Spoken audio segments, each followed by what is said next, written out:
Hey guys, it's me Brian from Echo1 USA. This is Echo1 grenade launcher and MadBull shells. Let me show you what makes these so cool.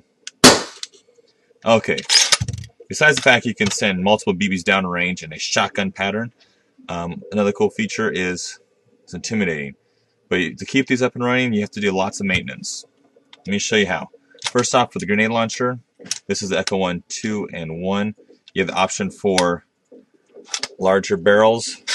If you want to put on MadBull, other brands that have a thick bull barrel, have a second piece as well. Or you can unscrew it and you can attach a rail mount, so you can attach to any rail application, even a Timberwolf if you wanted to. Okay, quick way to take the tube off. A lot of people are saying, how do you do that? Press this button here. Press, slide off. And this little mount is for the QD style that goes around the little indent on your outer barrel for your M4. Okay, and you have your safety. Links below if you want to purchase this. Let me put this aside now, and now for the shell. How you work the shell is when you fire the button, by pressing it, releases the gas. Reset the button, put the gas in, and fire. Now, after you fired it, button you can press manually, but if you put gas in, it's not broken. Press reset and you're good. Okay, let me show you how to do simple maintenance. I'm going to be using MadBull grease kits. Put that in the links below where you can purchase those as well. And for the grenade shells, there's a whole bunch that MadBull makes. Check with your local Echo1 store or MadBullAirsoft.com. But you can purchase this and this in the part shop. Okay, first off, I'm going to remove the fill valve. The fill valve is very simple, just like any pistols, like the Timberwolves and everything. You can oil them, same concept. I'm going to go ahead and use some of the silicone grease that comes in the kit, and just put a little on there. When you're working with airsoft guns, you want to use silicone grease or silicone oil. Just put that in there. This oiling up and greasing your O-rings prevents any leaks down the road. So what I'm going to do is take this apart. And if you guys take this apart, you will lose the ball bearings, because like how I'm doing it at an angle, because I know what I'm doing. But if you are taking it apart your first time, open it like on a table like this, so it lifts up slowly. No bearings. The bearings are in here. You'll see how it's springy. Okay, first let me put some grease right on here. This O-ring holds the BBs in place. When you stack them in here, holds it in place. If you lose that, you're not going to have any BBs held in place. I'm just going to put some grease around here. It'll get kind of worked into the threads and up to the O-ring, and that'll be fine. Really not crucial.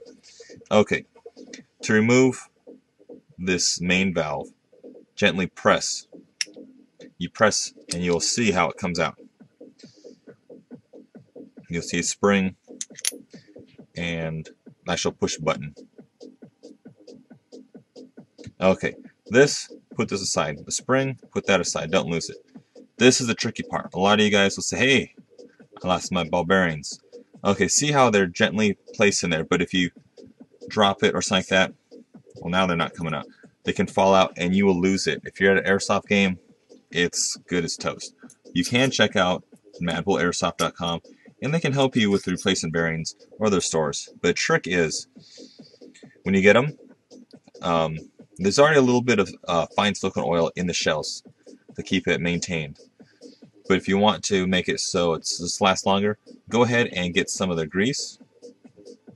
And it will be messy, but messy's good. Put a little bit of the black grease, or you can use silicone grease. I'm just showing you that there's two. And just put a little right in here. Nothing too much. See, if you drop it, you're going to lose stuff. Now you can get the ball bearings, put them in there. And the chance of them rolling away is very small, just because there's a little bit of grease on them. And you can do is spin it like so. get more grease all up in there. And cool. And you can, if you really wanted to, put a little grease in here, just for the moving parts, and that's fine.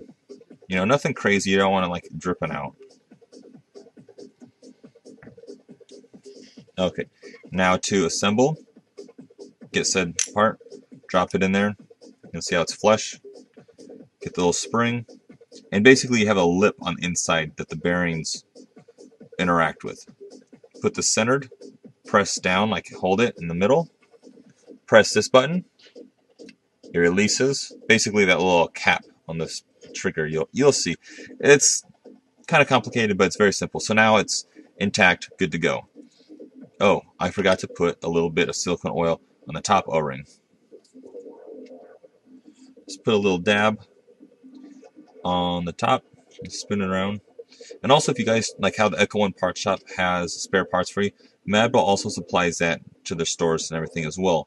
So you can check out MadBullAirsoft.com and they can help you out for spare O-rings, bearings, and other parts. Don't forget their super cool pistons.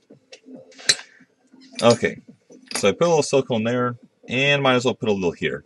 Basically, this is your volume, or your area where you put the green gas or the CO2, depending on what you. This is a green gas shell just because it's a larger one. Use the CO2 ones, it's a little smaller, and it's a more of a, I think it's a polyurethane O-ring. It's very sturdy. This is just a rubber one, which is fine. So now what I'm going to do is go ahead, close it up.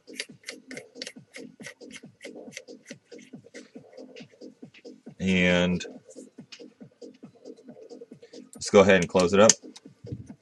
Add some green gas. Insert. Oh, and also, when you fire, you basically have, you pull the trigger, a little firing pin. You can fire these by hand if you want to. You close it and fire. Cool. So go ahead and check out the links below. And yeah, this has been Brian from Echo1 USA. Thanks for MadBull and the cool products, Echo1, and you guys. Thanks again.